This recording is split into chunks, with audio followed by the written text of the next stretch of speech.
بسم اللہ الرحمن الرحیم۔ ناظرین کرام السلام علیکم۔ کیا شہادت امام حسین مقصد قیام ہے یا منطقی نتیجہ ہے قیام اور اس نہضت کا جو شہادت پہ ختم ہوئی؟ دو طرح کے رویے موجود رہے۔ ایک نظریہ یا ایک رویہ کہوں جس سے بہت سے نظریات بھی پھوٹے، وہ یہ رہا کہ امام کے کچھ کلمات کو اور کچھ فرامین کو لے کر ایک خاص نظریے کے تحت ان کی تفسیر کی جاتی رہی۔ دوسرا رویہ یہ ہے کہ امام کے کلام کو، امام کے فرامین کو تاریخی حالات واقعات کے تناظر میں رکھ کر آپ کی سیرت کے مختلف حصوں کا، مختلف پہلوؤں کا جائزہ لے کر ایک نظریہ کھڑا کیا جاتا ہے۔ پہلے رویے میں مختلف قسم کے نظریات سامنے آتے ہیں۔ ان میں ایک اہم نظریہ جو ڈاکٹر علی شریعتی نے بھی دیا وہ ہے نظریہ شہادت، یعنی امام کا مقصد ہی شہید ہونا تھا۔ امام ایک اعلیٰ مقصد کے لیے اپنی جان کو قربان کر رہے تھے۔ امام ایسے حالات میں تھے کہ جن حالات میں سوائے اپنی جان کے نذرانے پیش کرنے کے، سوائے اپنی اہل و عیال اور اپنے پیاروں کی جان قربان کرنے کے، اپنے اصحاب کی جان قربان کرنے کے آپ کے پاس کوئی چارہ کار نہ تھا، تو آپ نے اس مقصد کا انتخاب کیا اور اسی کے لیے ہی تگ و دو کی۔ آپ کی قربانی ایک بہتر معاشرے کی بنیاد اور ایک توحیدی بے طبقہ معاشرے کی بنیاد بن سکتی تھی، اور عدالت اجتماعی اور اس جیسے دیگر اہداف تھے جن کے پیش نظر امام نے اپنے آپ کو قربان کر دیا۔ وہ شہید اور شہادت کو کتمان شدہ چیزوں کے ظاہر کرنے کے لیے اور جو چیزیں پنہان ہو چکی ہیں، جو حقائق اوجھل ہو چکے ہیں، انہیں واضح کرنے کے لیے شہید کا وجود ضروری قرار دیتے ہیں۔ ڈاکٹر علی شریعتی کے مطابق امامت سے دوری کا نتیجہ یہ ہوا کہ ایک خاص قسم کی تفسیر اسلام کے اندر رائج ہو گئی، جو اسلام کو مناسک دینی اور خاص عبادات میں منحصر کر کے ایک لوگوں کو نشے کی کیفیت میں یا ایک آرام دہ کیفیت میں رکھ کے انہیں اسلام کی اجتماعی اقدار سے دور کر دیتا تھا۔ تو ایسے میں امام حسین علیہ السلام نے ان کی بیداری کا کردار ادا کیا اور اپنے آپ کو قربان کر دیا۔ اس طرح کے جتنے بھی نظریات ہیں، یہ امام کے قیام کو ایک خاص پیراڈائم میں اور ایک خاص فکری تناظر میں دیکھ کر اس کا تجزیہ کرتے ہیں اور اپنے نظریات کو در واقع اس قیام پہ تحمیل کرتے ہیں۔ ایک اور رویہ ہے جو یہ ہے کہ ہم امام کے فرامین کو اس تاریخی تناظر میں دیکھیں، اس زمان اور مکان کے تناظر میں دیکھیں جہاں پہ امام نے یہ کہا ہے، یہ فرمایا ہے،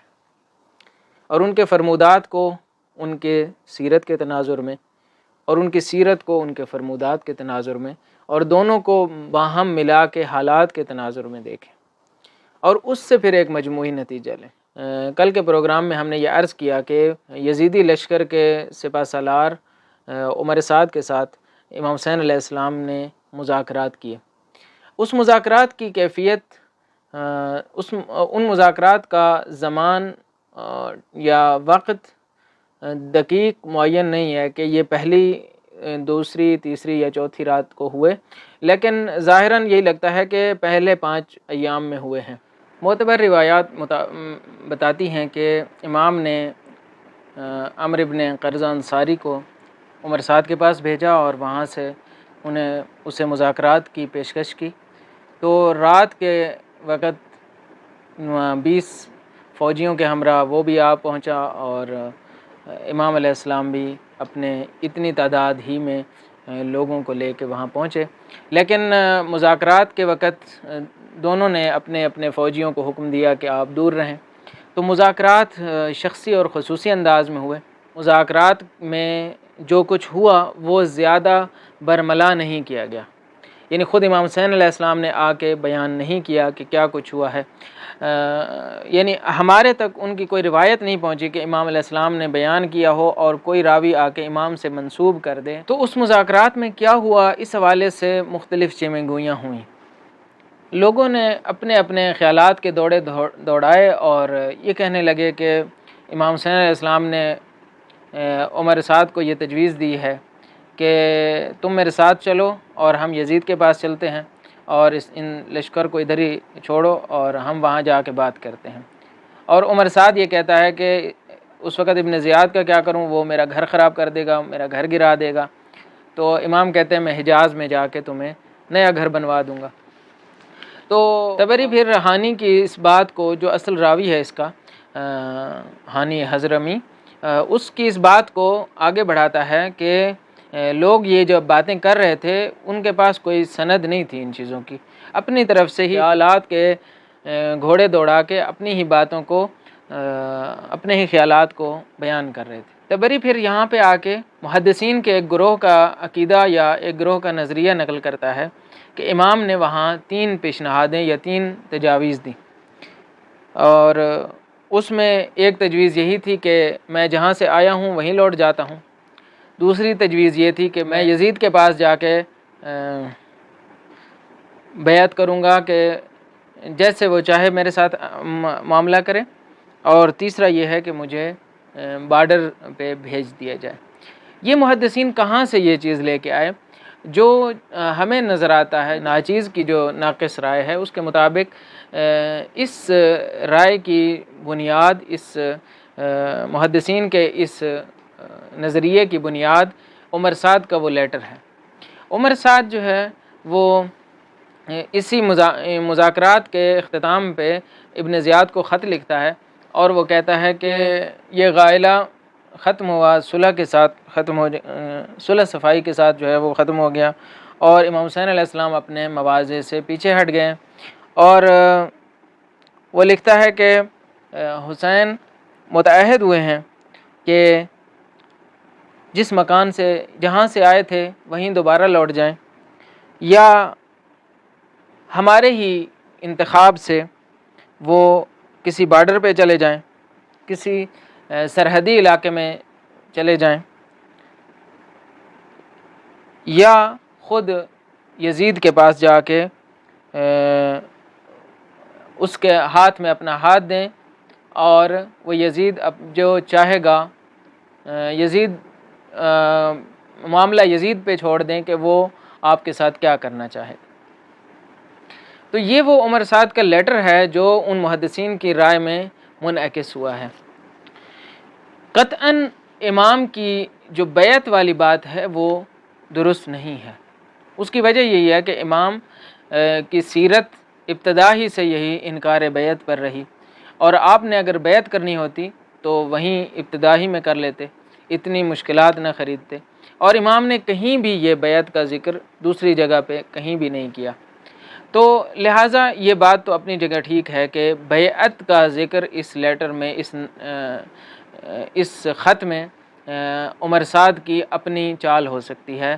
کیونکہ اس نے اپنے سر سے ٹالنا تھا، تو وہ اس بات کو غلط انداز میں بیان کر رہا ہے جو امام حسین علیہ السلام نے کی ہے۔ لیکن دوسری طرف سے ہمیں یہ بھی دیکھنا چاہیے کہ عمر سعد ایک حکومتی کارندہ ہے اور ایک بہت بڑے لشکر کا سپہ سالار ہے، اور وہ جواب گو ہے، اور اس نے آگے جا کے جواب دینا ہے۔ یعنی ایسا نہیں ہے کہ وہ لیٹر لکھے اور کل کلاں جو ہے وہ اگر ابن زیاد اس لیٹر پہ یا اس خط کے اوپر کوئی اقدام اٹھانا چاہے تو وہ جھوٹا ثابت ہو۔ تو اس حوالے سے ہماری رائے یہ ہے کہ امام علیہ السلام نے جو تجاویز دیں ان میں یہ تجویز، اس کو جو غلط رنگ دیا گیا ہے اس سے صرف نظر کیا جائے تو امام کی یہ تجویز اس انداز میں معقول ہو سکتی ہے کہ بجائے اس کے کہ امام اب جب فوج اشقیاء کے درمیان گھر چکے ہیں اور ایک ذیلی فرماندار ابن سعد کے ساتھ، جو کہ ایک ذیلی علاقے کا والی ہے، اس سے ٹکرانے کی بجائے، اس کے ہاتھوں شہید ہونے کی بجائے اگر یزید کے ساتھ جا کے ٹکرائیں، شام کے نزدیک جا کے، اور اس راستے میں جتنے لوگ ہیں ان سے ملاقات کر کے اور آگے جا کے اپنا مقصد بیان کرتے جائیں، یزید کے آمنے سامنے بیٹھ کے اس کو بتائیں کہ امام حسن علیہ السلام نے کن شرائط پہ صلح کی تھی، امام نے جو معاہدہ کیا تھا اس کے تحت تم حاکم نہیں بن سکتے ہو، امام نے جو معاہدہ کیا تھا اور خود امیر شام نے اس معاہدے کے اوپر دستخط کیے تھے، اس کے مطابق حاکم کے تعین کے لیے شورا نے منتخب کرنا تھا، اور وہ آج نہیں ہے، اور تم نے جس انداز میں تم منتخب ہوئے ہو یہ درست نہیں ہے۔ تو اس طرح کی معقولیت اس میں نظر آتی ہے ہمیں کہ اصل تجویز امام کا وہاں سے جانے کی تجویز اس انداز میں معقول بھی ہو سکتی ہے، اور یہ امام کے اہداف اور امام کے فرامین کے ساتھ ناسازگار بھی نہیں ہے۔ ہاں، لیکن جس انداز میں عمر سعد نے بیان کی ہے وہ کسی بھی صورت قابل قبول نہیں ہے۔ بس اگر ہم یہ کہیں کہ عمر سعد ابن زیاد کو اس انداز میں دھوکہ دے رہا ہے کہ امام کی بات کو اس انداز میں پیش کر رہا ہے کہ عمر سعد کو قانع کر لے، راضی کر لے کہ وہ امام کو یزید کے پاس بھیج دے، تو یہاں تک بات ٹھیک ہے، لیکن اگر اس کی پوری بات کو مان لیا جائے تو یہ امام کے اہداف اور امام کے مقاصد کے ساتھ سازگار نہیں ہے۔ دوسری طرف سے ہم دیکھتے ہیں کہ عمر سعد بھی اس کی بھی اپنی اس کے اپنے سٹیٹس، اس کا اپنی قانونی جائیگاہ اور اس کے اپنی اجتماعی جائیگاہ اور جہاں پہ وہ کھڑا ہے اس کے تناظر میں اگر ہم اس لیٹر کو جعلی قرار نہ دیں، جیسا کہ کسی بھی محقق نے اس لیٹر کو جعلی قرار نہیں دیا، تو ہم اس بات کو ماننے پر مجبور ہیں، اس بات کو تاریخی طور پہ ہمیں ماننا پڑے گا کہ یہ لیٹر اگر صحیح ہے تو اس کی کیا تاریخی طور پر کیا توجیہ ہو سکتی ہے، جو ناچیز کے ذہن میں تھی وہ عرض کر دی اور کسی محقق نے اس بارے میں قلم زنی نہیں کی۔ اب آتے ہیں آگے کی طرف کہ امام علیہ السلام کا قیام کیسے مذاکرات سے شہادت کے مرحلے میں داخل ہوا۔ وہ یوں کہ یہ خط ابن زیاد کے پاس پہنچتا ہے اور ابن زیاد کو بھی یہ تجاویز پسند آتی ہیں اور وہ کہتا ہے کہ بہتر کہ یہاں سے امام حسین کو بھیج دیا جائے اور یزید خود فیصلہ کر لے گا۔ شمر آ کے کہتا ہے اگر امام حسین علیہ السلام تمہارے ہاتھ سے نکل گئے تو قدرت، طاقت اور عزت انہی کے پاس ہوگی اور تم مغلوب رہو گے اور ناتوان۔ تو یہ دیکھ کے پھر شمر یہ تجویز دیتا ہے کہ تم انہیں کہو کہ میرے سامنے تسلیم ہو جائیں، اور اس صورت میں جب تسلیم ہو جائیں گے تو بے شک معاف کر دینا، کیونکہ جب وہ تسلیم ہو جائیں گے اس صورت میں آپ کا اپنا اختیار ہوگا اور پھر معاف کر کے بھیج دینا اپنے گھر۔ یہ وہ صورت تھی کہ جو جب شمر یہ تجویز لے کے آتا ہے عمر سعد کے پاس تو عمر سعد یقین سے کہتا ہے، وہ کہتا ہے حسین کبھی بھی اس تجویز کو نہیں مانیں گے، جس حسین کو میں جانتا ہوں وہ کبھی بھی اس تجویز کو نہیں مانیں گے۔ اس لیے ہمیں تاریخ نہیں بتاتی، اگرچہ امام کا جو خطبہ ہے جس میں انہوں نے یہ کلمات فرمائے کہ ان الدعی ابن الدعی قد رکزنی بین الذلۃ والذلہ وہیہات من الذلہ یا ہیہات من الدنیئہ، یعنی ابن زیاد نے مجھے دو راہ پہ لا کے کھڑا کر دیا، ایک راستہ موت کا راستہ ہے، دوسرا راستہ ذلت کا راستہ ہے۔ ذلت سے کیا مراد؟ ذلت سے مراد ابن زیاد کے سامنے سر تسلیم خم کر لینا، ذلت سے مراد ابن زیاد کے سامنے جھک جانا، اسی تجویز کے سامنے جھک جانا جو شمر نے ابن زیاد کو دی تھی۔ یہ وہ ذلت ہے جس کے سامنے امام سر تسلیم خم نہیں کرنا چاہتے۔ تو اس سے مراد تاریخی تناظر میں ہم جب دیکھتے ہیں ذلت سے مراد ابن زیاد کے سامنے سر تسلیم خم کر لینا تھا، اور امام نے فرمایا کہ ہیہات من الذلہ، ذلت ہم سے دور ہے، ہمیں موت پسند ہے، ہمیں موت قبول ہے، لیکن اس طرح کی ذلت قبول نہیں ہے۔ تو ہم یہاں سے یہ نتیجہ لینے کی کوشش کرتے ہیں، چند ایک نتیجہ لینے کی کوشش کرتے ہیں۔ ایک یہ ہے کہ امام کے قیام مختلف مراحل سے گزر کے شہادت کے مرحلے تک پہنچا ہے۔ دوسرا نتیجہ یہ ہے کہ ذلت سے مراد ایک خاص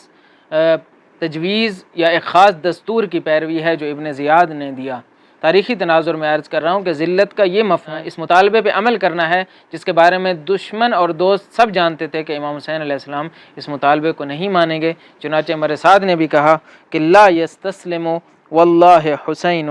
ان نفسا ابیتا لبین جنبی، یعنی خدا کی قسم حسین تسلیم نہیں ہوں گے، ہرگز تسلیم نہیں ہوں گے، کیونکہ اس کے کالبد میں، اس کے جسم میں ایک نہ جھکنے والی روح موجود ہے۔ اس تاریخی تجزیے کا لازمی نتیجہ یہ ہے کہ ہم اس ذلت کے مفہوم کو صحیح انداز میں درک کر سکیں۔ اور تیسرا اس کا نتیجہ یہ ہے کہ شہادت مقصد نہیں ہے، شہادت اس قیام کا منطقی نتیجہ ہے۔ دیکھیے، امام حسین علیہ السلام کے اپنے وظائف، اپنے فرائض اور اپنی ذمہ داریاں ہیں جو ایک امام کے طور پہ، اہل بیت کا ایک شاخص ترین فرد ہونے کے طور پہ، اور اس امت کے ایک نجات دہندہ کے طور پہ آپ کی کچھ ذمہ داریاں ہیں۔ وہ ذمہ داریاں کچھ تقاضے رکھتی ہیں، اور ان تقاضوں میں سے یہ ہے کہ آپ نے بیداری کا سفر جاری رکھنا ہے۔ آپ نے ان کی حکومت کو رسمیت نہیں دینی، آپ نے ان کے خلاف آواز اٹھانی ہے، آپ نے امر بالمعروف اور نہی عن المنکر کرنا ہے، آپ نے ظلم جو بنی امیہ نے روا رکھا ہے اس کے خلاف چپ نہیں بیٹھنا۔ دوسری طرف سے کچھ اقدام بنی امیہ نے کیے جن کا منطقی نتیجہ یہی تھا کہ یہ قتل حسین علیہ السلام پہ ختم ہو۔ تو گویا کہ امام حسین علیہ السلام نہیں چاہتے تھے کہ امت کے اندر یہ دراڑ پڑے یا امت دو شقوں میں تبدیل ہو جائے، یا یہ نہیں چاہتے تھے کہ امت کے کچھ لوگ ان کی وجہ سے شقی ہو جائیں، کچھ لوگ بدبخت ہو جائیں، قتل کا گناہ اپنے سر لیں، ان کے اور اتنی بڑی شقاوت کو اپنے ذمے لیں، اپنے سر لیں۔ لہٰذا یہ کہنا کہ امام کا مقصد شہادت تھا بہت ہی دور کی بات ہے۔ امام نے اپنا مقصد اپنے مقصد کے حصول میں شہادت تک کا درجہ حاصل کیا ہے، یعنی اپنے مقصد تک پہنچنے کے لیے آپ نے وہ راستہ منتخب کیا جو شہادت پہ ختم ہوا، نہ یہ کہ آپ کا مقصد ہی شہید ہونا تھا اور اس شہادت سے کچھ مقاصد حاصل کرنے تھے۔ نہیں، شہادت آپ کے طے شدہ، آپ کے طے کردہ راستے کا، آپ کے طے کردہ عمل کرد اور سیرت کا منطقی نتیجہ شہادت تھا۔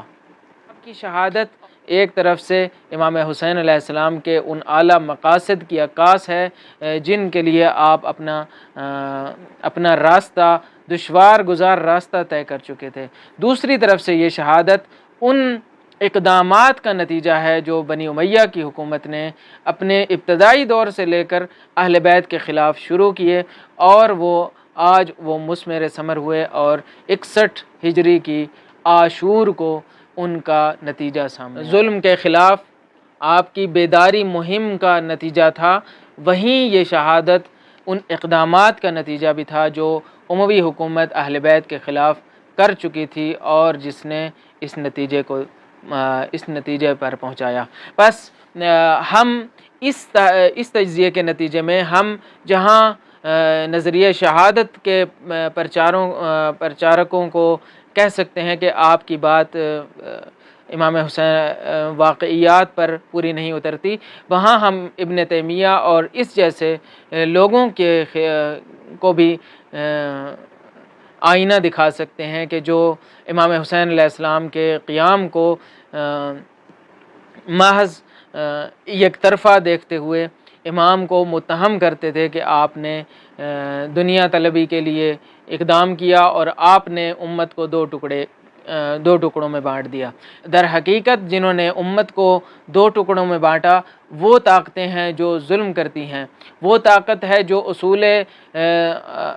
پیغمبر پہ، جو اصول اسلام کو زیر پا قرار دیتی ہیں، نہ کہ وہ جو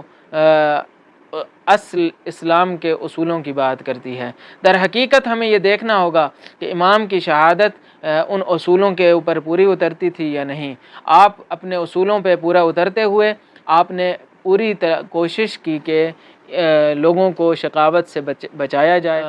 اس فاجعے سے دوچار نہ کیا جائے۔ لیکن بہرحال جو راستہ امام انتخاب کر چکے تھے اور جو تدابیر یا جو اقدامات اموی حکومت کر چکی تھی، ان دونوں کا منطقی اور لازمی نتیجہ یہی تھا کہ امام شہادت پہ پہنچ جائیں۔ بس امید ہے یہ پروگرام آپ کے لیے فائدہ مند ثابت ہوا ہوگا۔ اگلے پروگرام میں پھر حاضر ہوں گے، تب تک کے لیے اجازت دیجیے۔ والسلام علیکم ورحمۃ اللہ وبرکاتہ۔